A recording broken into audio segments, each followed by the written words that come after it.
بسم اللہ الرحمن الرحیم نحمده ونصلی علی رسولہ الکریم اما بعد بسم اللہ الرحمن الرحیم تلک نعمت تمن علی ان عبدت بنی اسرائیل۔ ناظرین کرام السلام علیکم ورحمۃ اللہ وبرکاتہ۔ آج اتفاق سے اگست کا مہینہ ہے اور ہر سال پوری پاکستانی قوم ماہ اگست کی 14 تاریخ کو پاکستان کی آزادی کا جشن مناتی ہے۔ یہ بات بالکل حقیقت ہے کہ اللہ تعالیٰ نے انسانوں کو بنیادی طور پر آزاد پیدا کیا ہے۔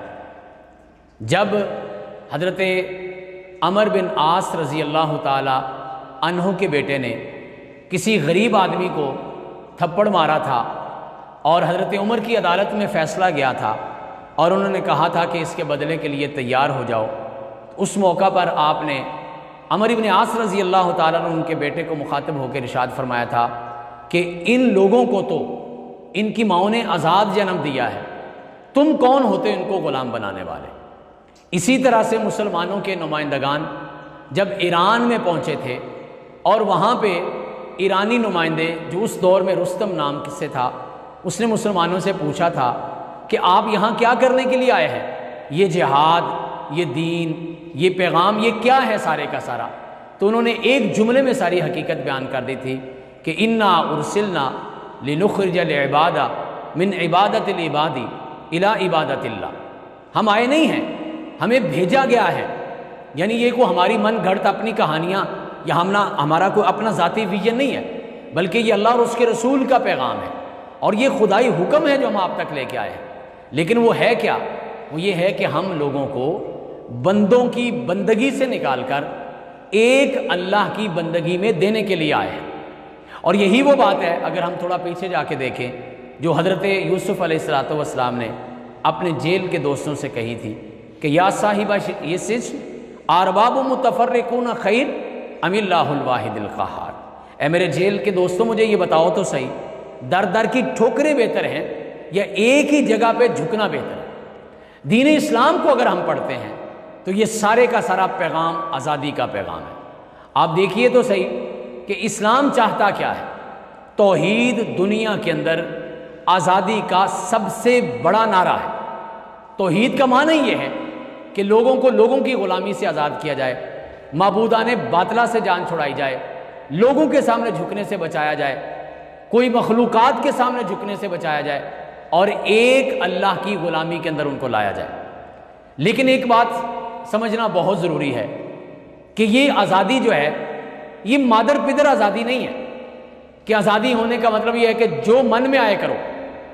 پہلے دن اللہ تعالیٰ نے ہمیں یہ بات سمجھائی تھی ہمارے ماں باپ کے ذریعے، جب حضرت آدم علیہ السلام کو جنت میں ٹھہرایا گیا ماں حوا کے ساتھ، تو یہی کہا تھا کہ آپ یہاں رہیے، فَكُلَا مِنْهَا رَغَدًا حَيْثُ شِئْتُمَا، جو مرضی آپ کھائیں پئیں، لیکن کچھ پابندیاں بھی ہیں، اور وہ پابندی یہ ہے کہ وَلَا تَقْرَبَا هَذِهِ الشَّجَرَةَ فَتَكُونَا مِنَ الظَّالِمِينَ، اس درخت کے قریب نہیں جانا، یعنی آزادی بھی ہے اور کچھ پابندی بھی۔